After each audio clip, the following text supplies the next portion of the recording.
Avant de plonger dans cette histoire incroyable, pensez à vous abonner à la chaîne et à activer la cloche. Ici, chaque récit a quelque chose à dire, et vous ne voudrez pas en manquer un seul.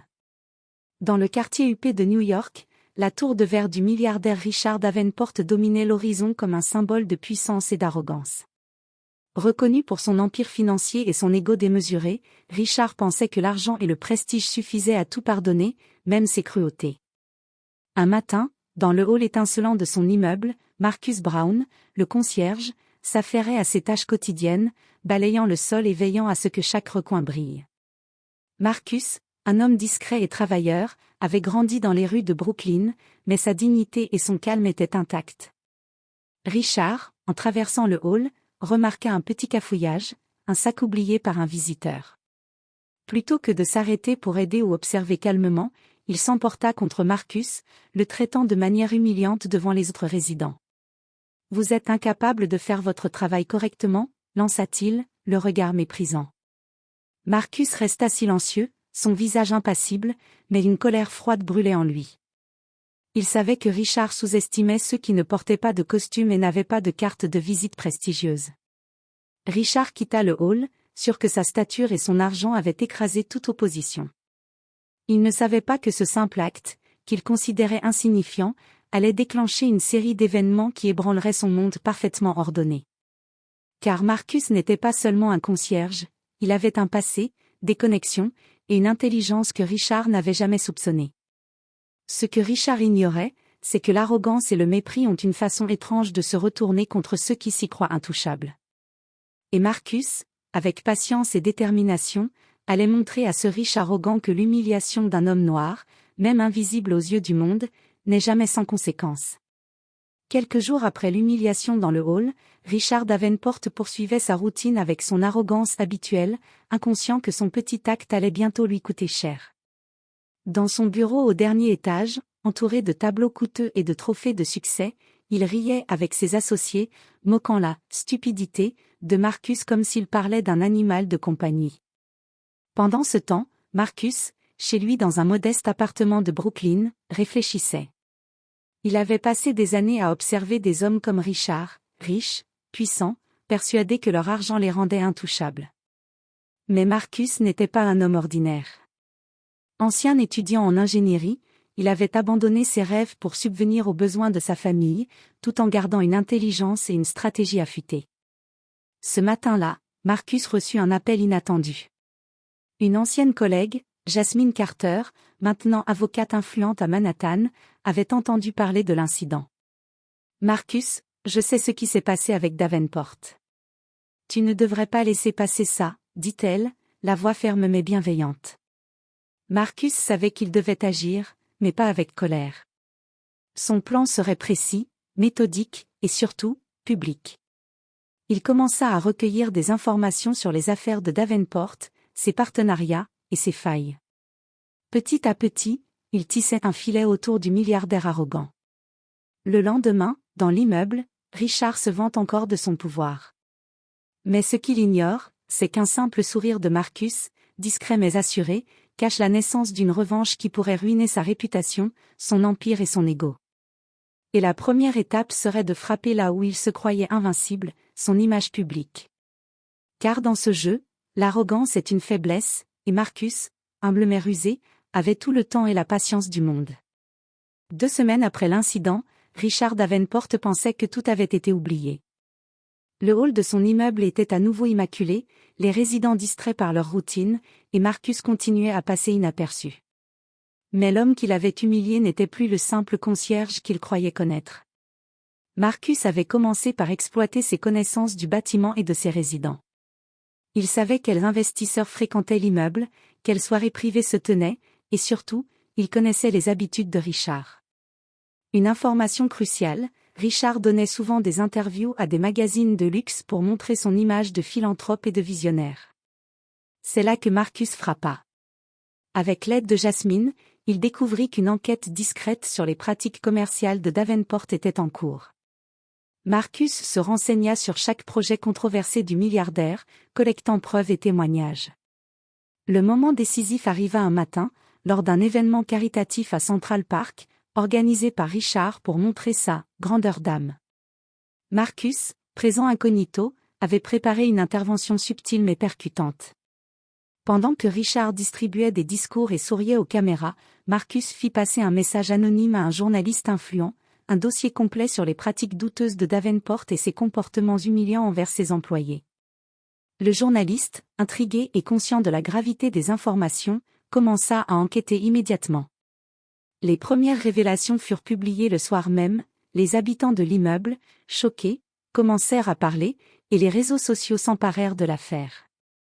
Richard, en apprenant la nouvelle sur son téléphone, sentit pour la première fois une panique réelle. Ses efforts pour se présenter comme un homme intouchable venaient de s'effondrer en quelques heures. Son visage, habituellement si sûr de lui, se crispa sous le choc. Il n'avait jamais imaginé que Marcus, l'homme qu'il avait humilié devant tout le monde, pourrait orchestrer une riposte aussi calculée. Cette première humiliation publique n'était que le début.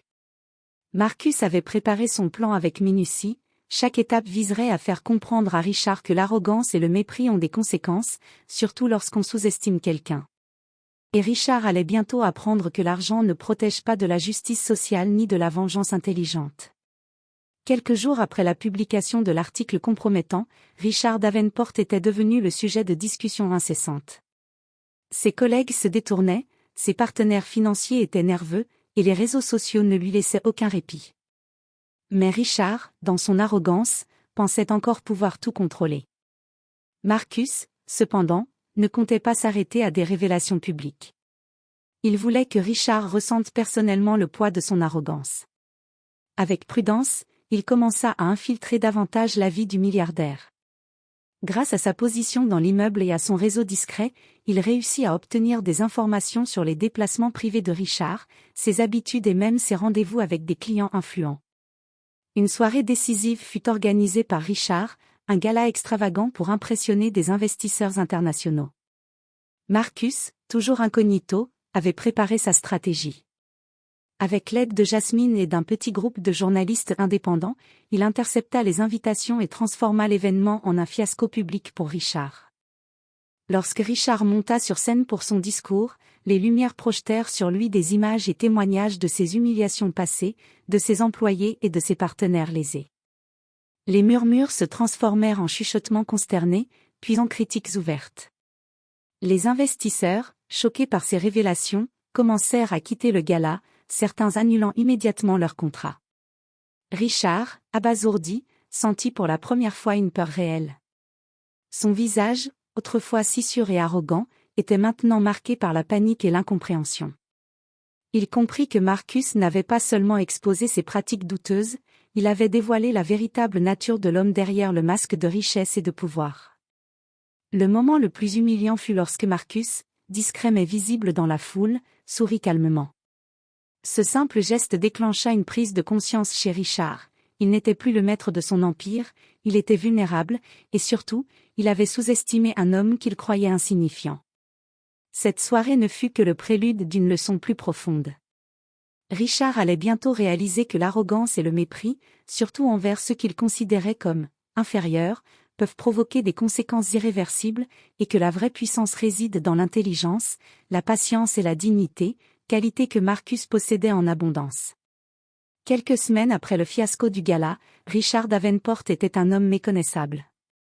Les médias ne parlaient plus seulement de ses succès, mais de ses abus de pouvoir et de ses humiliations envers ses employés, en particulier envers Marcus Brown. Les contrats importants s'annulaient, ses associés prenaient leur distance, et sa réputation, autrefois impeccable, s'effritait comme du sable. Marcus, lui, continuait à agir avec discrétion.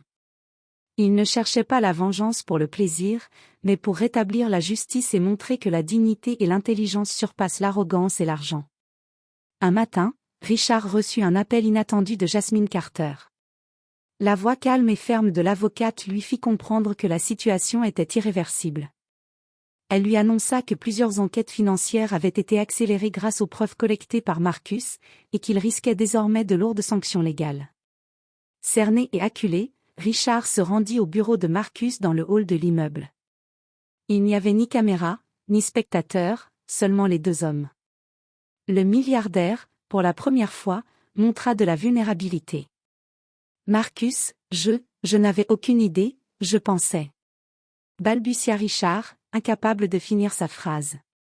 Marcus le regarda avec calme et fermeté. Vous pensiez que votre argent et votre arrogance vous rendaient intouchable. Mais vous avez oublié une chose, chaque action a des conséquences. L'humiliation que vous m'avez infligée n'était pas simplement un acte isolé. Elle a révélé votre vrai visage. Richard baissa les yeux, honteux et désemparé. Marcus continua, ce que je voulais, ce n'était pas vous détruire pour le plaisir. Je voulais que vous compreniez que la vraie puissance ne vient pas de l'argent ou du mépris, mais de l'intelligence, de l'intégrité et du respect des autres. Le milliardaire sentit le poids de ses erreurs. Pour la première fois depuis des années, il réfléchit à ce qu'il avait perdu, respect, réputation, partenaire, et surtout sa propre dignité. Marcus, lui, reprit son travail comme si de rien n'était, mais Richard savait qu'il avait été confronté à un homme bien plus puissant que lui, un homme invisible aux yeux du monde, mais inébranlable dans sa patience et sa justice. Quelques mois plus tard, l'empire de Richard commença lentement à se redresser, mais il n'oublia jamais la leçon de Marcus. Chaque décision, chaque interaction, chaque arrogance était désormais mesurée, car il avait compris que sous-estimer quelqu'un, surtout avec mépris et racisme, peut vous coûter tout ce que vous croyez posséder. Et Marcus, discret mais victorieux, continua sa vie, symbole vivant que la dignité et la patience triomphent toujours de l'arrogance et de la richesse aveugle.